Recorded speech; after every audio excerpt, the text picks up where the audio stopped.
বন্ধুরা, সবার বাড়িতেই এরকম ছোট ছাটা টুকরো কাপড়, ব্লাউজ পিস বা সুন্দর বিছানার চাদরের টুকরো বা অন্যান্য কাপড়ের টুকরো পরে থাকে।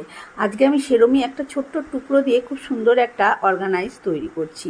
তার জন্য এখানে আমি একটা অস্ত্রের কাপড় হিসেবে কাপড় নিয়েছি, তারপরে যে শপিং ব্যাগগুলো পাওয়া যায় তাই নিয়েছি, তারপরে একটা ব্লাউজ পিসের টুকরো নিয়েছি, আর এর মাপটা হচ্ছে 9 ইঞ্চি বাই 11 ইঞ্চি। এবারে এটাকে পিন মেরে নিয়েছি, তিনটেকে দিয়ে লম্বা লম্বা চওড়া চওড়া করে সেলাই করে নিলাম। সেলাই করে নিয়ে তিনটে পাটকে ভালো করে বসিয়ে নেওয়ার জন্য তারপরে এবার চারপাশটা ছেটে পরিষ্কার করে নিয়েছি। এবার একটা দিকে ঠিক 1.5 ইঞ্চির মাথায় এরম করে দাগ দিয়ে নিলাম। দাগ দিয়ে নিয়ে সেটাকে কেটে টুকরো বার করে নিয়েছি।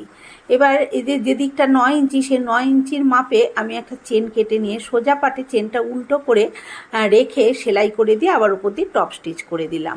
আবার যে টুকরোটা কেটেছিলাম ছোট 1.5 ইঞ্চি, সেটাকেও সোজা চেনটার ওপরে উল্টো করে বসিয়ে দিয়ে আবার এইভাবে ঘুরিয়ে টপ স্টিচ করে দিলাম। আর রানারটা লাগিয়ে দিয়েছি, লাগিয়ে ছেটে পরিষ্কার করে নিয়েছি চেনের বাড়তি অংশটা।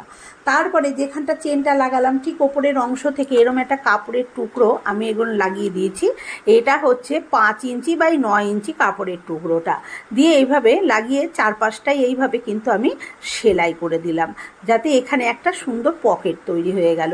তারপরে আবার আরেকখানা ওই 9 ইঞ্চি মাপের চেন নিয়ে ওই টুকরোটার ওপর দিকেই আমি সোজাভাবে বসিয়ে আবার এইভাবে টপ স্টিচটা দিয়ে দিচ্ছি।